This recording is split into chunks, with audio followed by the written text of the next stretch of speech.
I named this car the Ghost because it's a memory of the old car.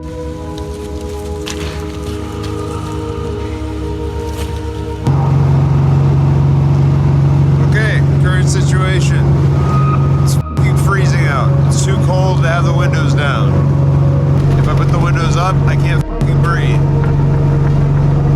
My eyes hurt, I can barely see. I'm having trouble breathing. And what was going through my head was like, I'm dying.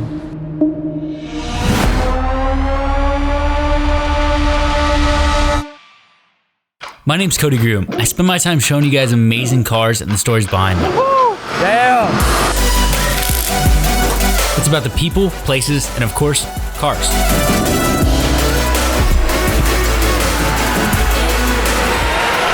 Welcome to The Build.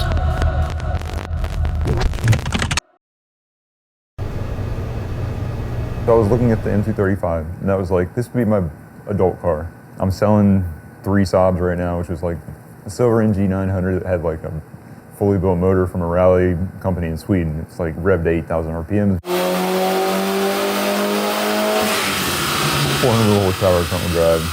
I had another one that was like a 4-door Saab 9.5 sedan that was like murdered out. I designed a front lip for it. The 9.5 was like a bigger version of the Saab 9.3. So I bought 2 9.3 lips and like segmented them, and then basically just like made a bigger curve. And then so many people wanted me to make them one, and I was like, I don't think I can just make them again. And I had like a couple of contacts in Saabs that were also like in manufacturing. There was a guy in thermoforming up north.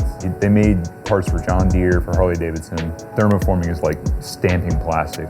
I bought a mold enough to get 100 of them. I sold them over like 2 years, I think.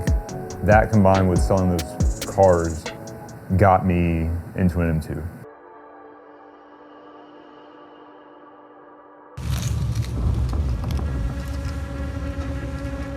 So I was on my way to getting the fenders rolled, and one of the tires was filleted by the side of the fender.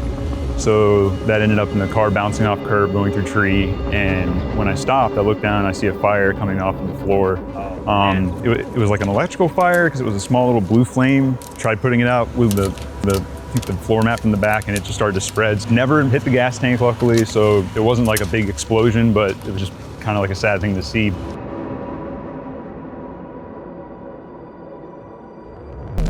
Matt then used the money from the car that lit on fire to purchase another M2. This time, he kind of figured, you know, with everything that happened, he wanted to go all out for this version. So he did a PSM wide body, BBS wheels, KW coilovers, carbon trunk, and really the list goes on and on. It seemed like Matt had got to the point where the car was relatively done. He was really sitting there enjoying it.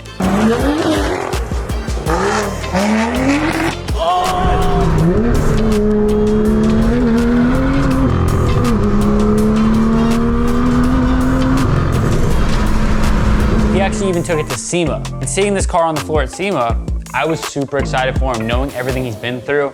But November 7th, 2021, everything changed.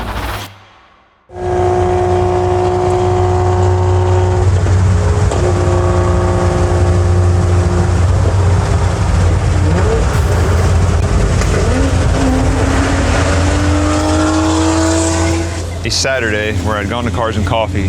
I left that night to go to Caffeine and Octane, which is in Atlanta. I was meeting a friend. I needed gas after about 4 hours of driving. So the only place that had the pumps on was a QT. Went to meet my friend. Between the time I left the gas station and meeting him, I could smell something like not right, not just oil, but I could tell something was wrong. So I stopped, tried to get a AAA truck. Where I was, there was like some kind of crazy accident / construction, and every single road was blocked for miles. I sat in a parking lot at the gas station that was sort of the intermediary area between all the different places you could go to go in any direction. And every single one said it was gonna take like 2 to 3 hours for a tow truck to get to me.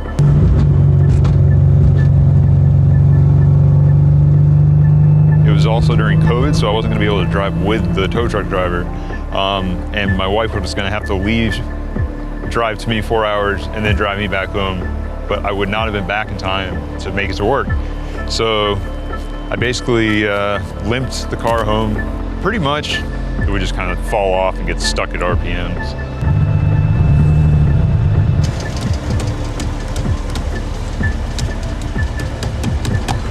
This is my nightmare. I was left with a spot where I didn't know what I was gonna do next. It's f***ing cloudy in here. Got the car to CES Motorsport, and they were gonna help me basically figure out what was going on with the car. So I just got it there, and they stuck a scope in, and he said, oh man, this doesn't look good. And their first assumption was water damage, like water contamination in the gasoline. I wasn't really sort of aware of how or what, or sort of like the way that can happen. So what they needed to do was take some of the gas out of the tank for me through the high pressure pump, and I needed to send it in. Finally was able to get the gas tested. They sent it back, sure enough, it had a bunch of water in it. The limit is 1,500 parts per million, and it was at 2,100 parts per million. After everything happened to the engine, Matt reached out to Tyler Pappas, or better known as Ty Speed.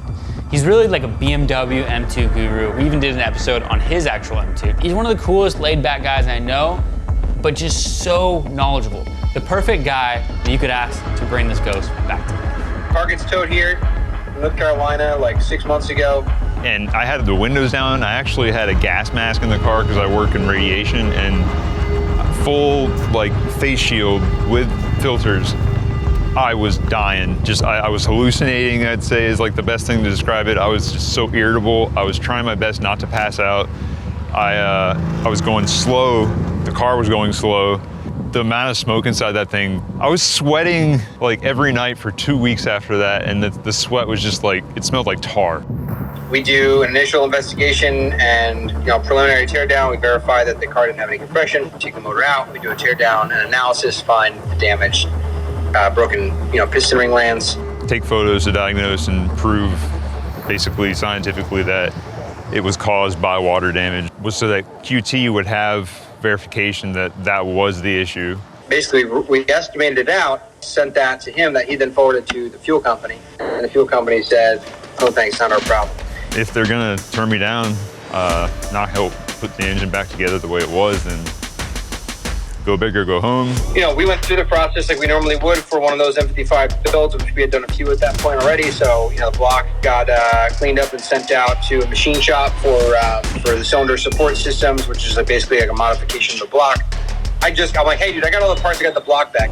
He's like, all right, great. He's like, I got a flight book for next week. He's like, I'm coming up to MPAC, right? And I was like, and I lay the head gasket on after putting the piston, only to find that the gasket's sitting a little bit cockeyed. And I'm like, at this point, maybe a lesser man would have just given up and been like, hey, dude, you need a new block.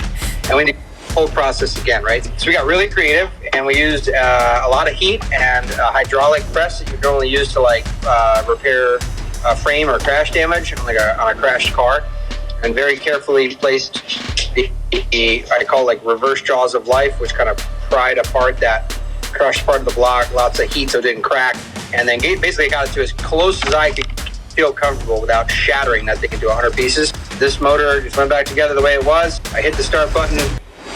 Car sounded literally like it just got off the showroom floor. He drove it to Pennsylvania. We checked it out one more time, flushed the oil one more time, and he drove back to North Carolina. See you later.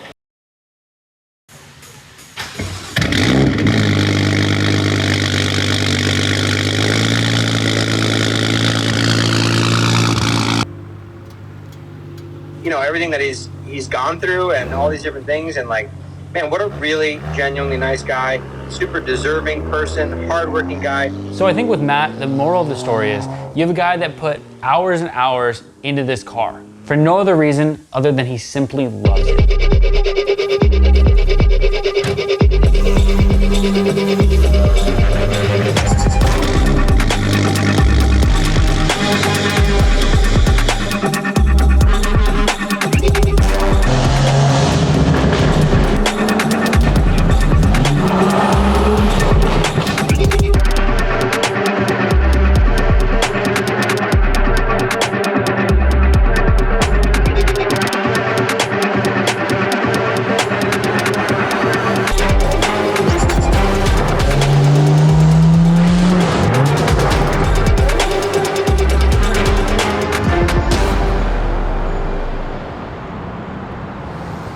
With Tourette's, it's something you don't really have a control over, that turns into more of a challenge.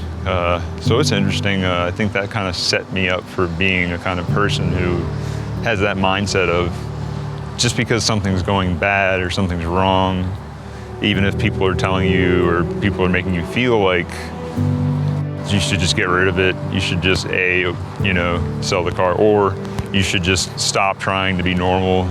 You're not going to be. Same thing. It's like the same mentality. You have to decide for yourself what you're going to do with a situation that you have. Everybody's given different cards, I guess you'd say.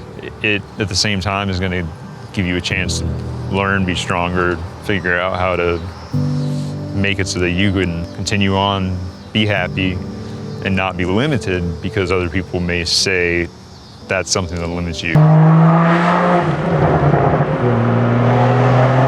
That's the one thing about problems is you step away, they're still there when you come back. For me, it's driving a car. Even if I'm just trying out something like putting vinyl on some part of it just to see if I like it better, and then I take it off, and that's really after hours I have really not done anything to the car. But that interaction, that experience it's therapeutic beyond measure. It becomes a way for me at least, my stress goes away if I'm driving. I'm not worrying, I'm not thinking behind, I'm not thinking ahead. This is like a medication I can rely on that I don't have to go to the pharmacy and pick up.